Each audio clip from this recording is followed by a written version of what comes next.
Hi, everybody. Welcome to Take 5. I'm Lori Wagner. I'm Kara McCoy. And we're sharing today from Mark chapter 1, 21 through 45. Also John 2, verse 1 through chapter 3, verse 22. And Psalm 9. So you can read that on your own. But we're going to lay a little foundation so we can have some discussion here. Awesome. Okay. The wedding at Cana. Reading from John chapter 2, verses 1 through 5. The next day, there was a wedding celebration in the village of Cana in Galilee. Jesus' mother was there, and Jesus and his disciples were also invited to the celebration. The wine supply ran out during the festivities, so Jesus' mother told him, "They have no more wine." "Dear woman, that's not our problem," Jesus replied. "My time has not yet come." No. But his mother told the servants, "Do whatever he tells you." No, I love this. In the NIV, that verse says, "Woman, why are you involving me?" Like, this is not my problem. Jesus performed his first miracle here. And the only reason it seems, according to this scripture, that he did it is because his mom, pulled the servant aside and was like, "Okay, I know what he said, but just do whatever he tells you." She set him up for this. The 6 stone jars that they had were filled with water, and they were usually used for a cleansing ritual that symbolized the old covenant. Didn't you have a message called 6 stone jars? I did. I remember you preaching that. I do.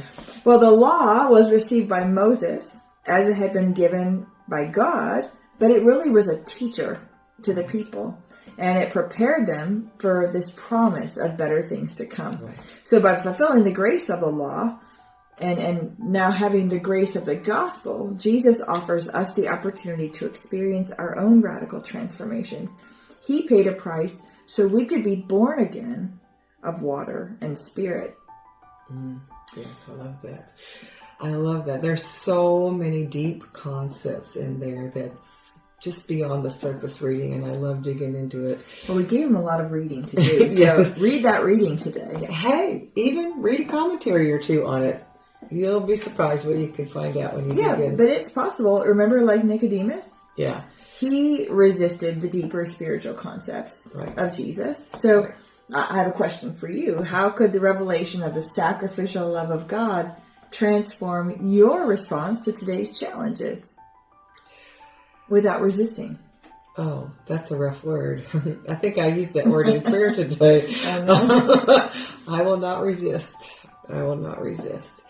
The sacrificial love of God can transform our response to today's challenges.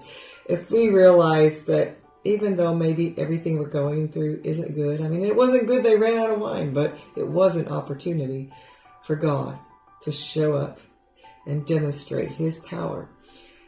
And if we can look at our obstacles, our challenges, our situations that we have to go through, even just the mundane things of life, that's true. The everyday things, the same treadmill of life situations, the drudgery sometimes, God is present in every moment.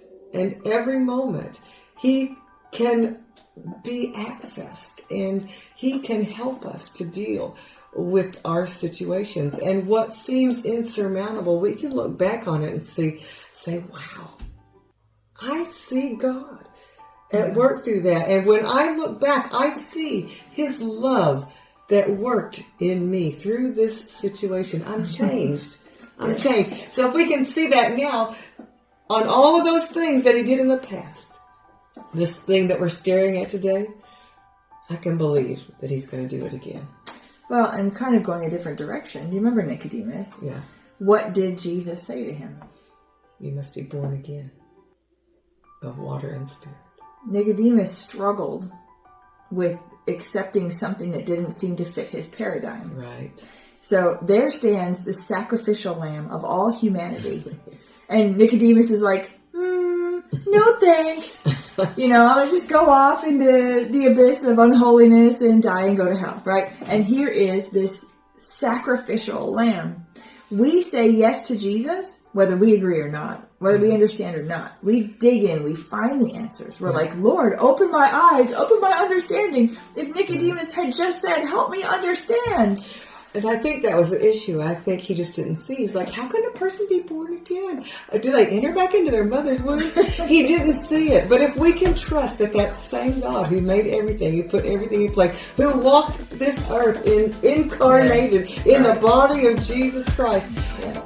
And it changes our response. Right. My answer is, my spirit is willing even though my flesh is weak. All right, you better drop your comments below. We've run out of time again.